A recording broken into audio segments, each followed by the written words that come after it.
Very happy to have Shanna Pearson in from One Focus Total Success. You're the founder of that, and we can find you at expertadhdcoaching.com. Yes.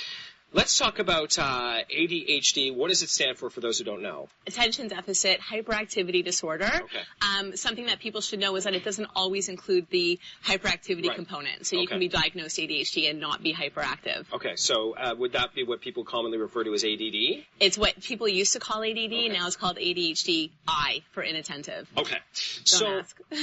One of the things that I think is interesting that you've discovered and experts have discovered as well is that there may be a gender bias, or there is definitely a gender bias. Yeah. Which of the two of that? There's definitely a gender bias. There are 3 times as many men being diagnosed with ADHD than women. Okay. Yet ADHD occurs equally amongst men and women. So just as many women have it. It's just that they're not being diagnosed or being missed. They're being misdiagnosed with depression or anxiety, or they just think that they're overly emotional and they don't do anything. Do you think that has to do with how people perceive women in general? I think a lot of it does, especially with the mood swings that women with ADHD go through. It's just, people will just chalk it up to, oh, she's just, very emotional, or she's really scattered if it's more of a distraction issue. Right. So I think a lot of it is that, but also the symptoms that women have who have, women with ADHD, the symptoms that they have are invisible. Do they present differently than men? Completely. Okay.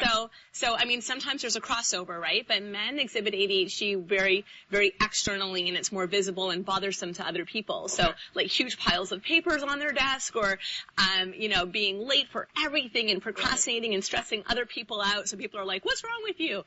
But for women, it's invisible. Okay. It can't be seen. It's more of an emotional, it's just more emotional. It's always about overwhelm, and they're completely frozen or paralyzed, and that can't be seen. You just can't move forward. So let's discuss the symptoms and whether you've been misdiagnosed or not.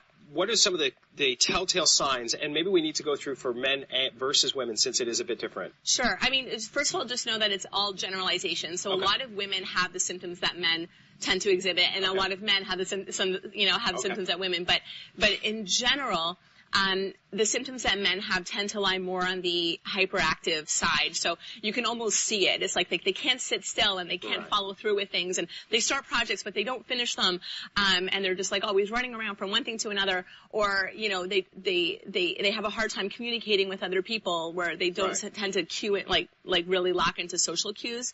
And just their general disorganization affects more people, and it can be seen.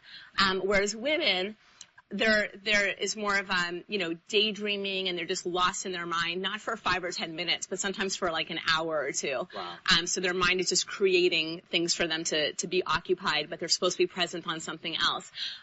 Overwhelmed to the point of being completely paralyzed, where I call it the deer caught in headlight syndrome. Wow. So there's a woman would be, working on something huge for her work or her career, and she just doesn't know where to start, or she can't start, and she's just like frozen. What's interesting about these symptoms is I think everybody can recognize these in themselves on a small level. Yes. But we're talking about something that gets in the way of your life. Completely. In a big way. Yeah, it affects your work. It affects your marriage. It affects your family. It affects your health. It affects everything. And it's something that happens daily, not once a week. So can I just really quickly at the end, this is, we're out of time here, but I want to get your last thoughts on your brain training method. So what we do is quite different than any kind of therapy. It's very much based on action and implementation. Because people with ADHD, men or women, they have a hard time starting things. They have a hard time moving forward. So with our coaching program, we're teaching people the tools to manage their ADHD. That's number one. But number two, and I think it's a lot more important, is that we're forcing people to implement the techniques while they're on their coaching session. Okay. So there is no excuse for not getting something done. Every single coaching session, people are moving forward. They're getting something done. So, and also during the week, they're implementing, because that's the only way that you can actually create change and learn how to manage your brain is by doing. A full and productive life is totally a possibility. It's completely possible. It's doable. We see it every single day with our company. Shanna Pearson, I appreciate it. I wanted to also tell you that we're offering a free coaching session on our website, expertadhdcoaching.com, and anybody who thinks they might have ADHD, or if they know someone who might have ADHD, you have a free session. So, Right. so take us up on it. You'll be helped, and it could change your life.